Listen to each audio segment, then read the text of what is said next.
BJP का सबसे मजबूत गढ़ इस बार ढहने वाला है। क्या पहले ही चुनावी लड़ाई में प्रशांत किशोर इतिहास रच देंगे? बांकीपुर उपचुनाव के एग्जिट पोल ने बिहार की राजनीति में हलचल को मचा के रख दिया है। नमस्कार, मैं फरीदा गजर और इस वक्त आप जुड़े हुए एक न्यूज 24 के साथ। देखिए, बिहार की सबसे चर्चित बांकीपुर विधानसभा उपचुनाव अब अपने आखिरी पड़ाव पर पहुंच चुका है। बता देते हैं कि मतदान भी हो चुका है और अब तक सबकी नजर 3 अगस्त की मतगणना पर भी टिकी हुई है।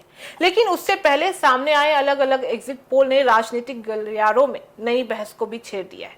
कई सर्वे में जन स्वराज के संस्थापक प्रशांत किशोर को बढ़त दिखाई भी दे रही है, जबकि लंबे समय से बीजेपी का गढ़ रहा बांकीपुर सीट पर अब तक इस बार मुकाबला देखने को कड़ा ही मिल रहा है।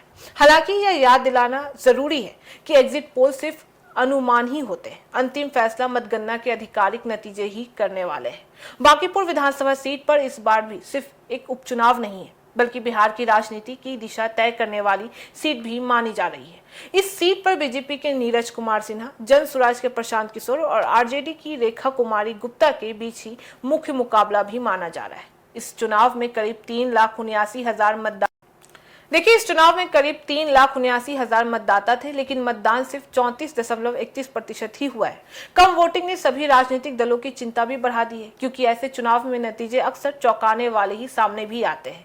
अब बात एग्जिट पोल की करते हैं। रूद रिसर्च के सर्वे के अनुसार बता दें कि प्रशांत किशोर को करीब 50%, बीजेपी को 36%, आरजेडी को 10% और अन्य उम्मीदवार को 4% वोट मिलने का अनुमान भी लगाया जा रहा है। वहीं पोल पंडित ने भी जन स्वराज को 50 से 64% वोट मिलने का दावा भी किया है और इस सर्वे में बीजेपी को 38 से 42% और आरजेडी को करीब 5% वोट मिलने का अनुमान भी जताया जा रहा है। जनमत पोल्स की रिपोर्ट की बात करें तो लगभग यही तस्वीर दिखाती है कि इनमें से प्रशांत किशोर को 49 से 52% और बीजेपी को 34 से 36% और आरजेडी को 9 से 10% वोट मिलने का अनुमान भी लगाया गया है। अगर ये अनुमान सही साबित होते हैं तो बीजेपी के लंबे समय से मजबूत माने जाने वाले बांकीपुर में बड़ा राजनीतिक बदलाव भी देखने को मिल सकता है। वहीं बता दें कि अगर बात बीजेपी अपनी सीट की बचाने में सफल रहती है तो इस पार्टी की बड़ी राजनीतिक जीत भी मानी जाएगी। वहीं दूसरी ओर आरजेडी के लिए भी यह चुनाव काफी अहम होने वाला है। पार्टी ने प्रचार में पूरी ताकत भी लगाई है, लेकिन एग्जिट पोल में उसे तीसरे स्थान पर दिखाई भी दे रहा है। हालांकि चुनावी राजनीति में अंतिम नतीजे आने तक किसी भी संभावना से इनकार नहीं किया जा सकता है। यही वजह है कि अब सभी की निगाहें 3 अगस्त की मतगणना पर टिकी हुई भी है, क्योंकि एग्जिट पोल कई बार सही साबित भी हो जाते हैं तो कई बार पूरी तस्वीर ही बदल भी जाती है।